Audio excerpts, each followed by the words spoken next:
কই গো, সবাই আছো না ভুলে গেছো? আজ কিছুদিন হয়েছে ভিডিও দিতে পারছি না বলে নির্ঘাত ভুলে গেছো বলো? তো চলো আজ একটা সুন্দর রেসিপি নিয়ে তোমাদের সাথে গল্প করি।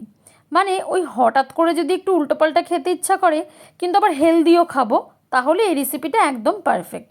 প্রথমে এখানে আটার গোল্লা বানিয়ে নেবে, আর তারপরে একটু পেঁয়াজ, শসা, লঙ্কা কুচি করে নেবে। আর নিয়েছিলাম দুখানা ডিম। এবার দেখো ডিমটার মধ্যে কি কি দিয়েছি।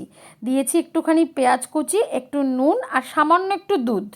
মানে তোমাদের যে দুধই ঘরে থাকবে সেটাই তোমরা দিতে পারো, এখানে প্যাকেট দুধ বা গরুর দুধ। ব্যাস, ওদিকে ওটা গুলিয়ে নিলাম, আর এদিকে দেখো আটা মাখাটা কীরকম বেশ নরম নরম করেছি। এবারে না এইভাবে বেলে নিতে হবে, কিন্তু মানে একটু বেশ মোটামুটি পাতলাও না, আবার খুব মোটাও না। তারপরে রুটিটাকে তাওয়ার উপরে খুব ভালো করে ভেজে নেবে। ভেজে নিয়ে ওই তাওয়াতেই একটুখানি তেল দিয়ে ডিমটাকে ছেড়ে দেবে, মানে অল্প অল্প করে ডিম দিয়ে একটা অমলেট মতো বানাবে, আর ওপর থেকে দিয়ে দেবে রুটিটা। ব্যাস, তারপরে কি ওই এগ রোল হয়ে গেল আর কি, তবে হ্যাঁ ময়দা না। আর পুরের জন্য দিয়ে দেবে শসা, পেঁয়াজ আর সস, ব্যাস হয়ে গেল।